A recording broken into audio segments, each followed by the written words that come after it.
Hey Westlight, in my sermon last Sunday, I talked about how Jesus saw and valued the widow and how he invites us to see and value the widows of our day. Who are the marginalized? And I listed the indigenous people, people experiencing homelessness, people with a mental illness, or people with a disability. And I also included in that list LGBTQIA plus youth and Black people, even though I meant to say Black women. Oops. But why did I say LGBTQIA plus youth and Black women? You know, what about the LGBTQIA adults or Black men? Like, everyone's struggle is important and valid, but not everybody's struggle is identifiable. And so the reality is we don't know what we don't know. But I believe intersectionality helps us to identify the reality and the challenges of the widows of our day in a more deeper, giving us a more deeper understanding. So the term intersectionality was coined in 1989 by Kimberly Crenshaw to describe how race, gender, and class and other individual characteristics overlap. Intersectionality is a metaphor to help us understand how multiple levels of inequality magnify the obstacles and challenges that really are unique and not easily identifiable.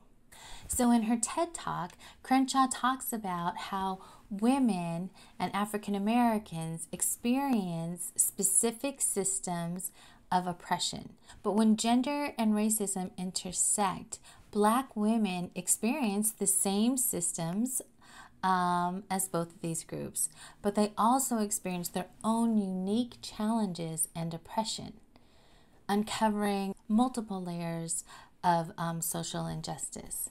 An example of intersectionality of racism and sexism is the public perception that victims of police brutality are predominantly Black men.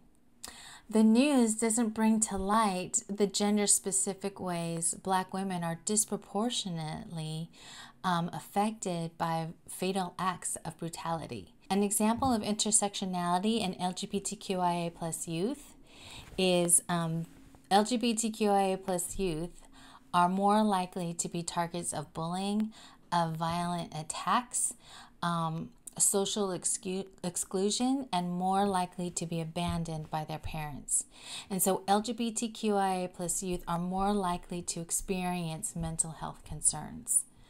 The Trevor Project reported that a quarter of the lesbian, gay, and bisexual students, a quarter of them, reported a suicide attempt in the past year, nearly 4 times the rate of their heterosexual peers.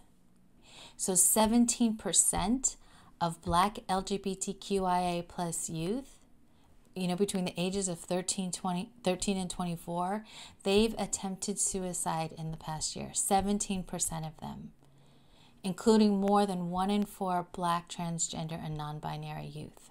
So I know these are statistics, but these statistics represent people and their families. And these are stories and experiences that are not easily identifiable. We don't know what we don't know. So what do we do? I put Kimberly Crenshaw's TED Talk, The Urgency of Intersectionality, in the link below.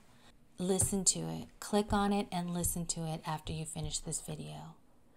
Another thing that we can do is to look for the intersection. Look for the intersection. And I love what Kimberly Crenshaw said at the end of her TED Talk. And I believe it's the same reason why Jesus pointed out the widow to his disciples in Luke 21. You see, if we can't see the injustice, then we can't name the injustice. And if we can't name the injustice, then we can't bring the injustice to light. And if we can't bring the injustice to light, then there's no way we can grieve it or take action or change it. And that's what we call at Westlight experiencing heaven together.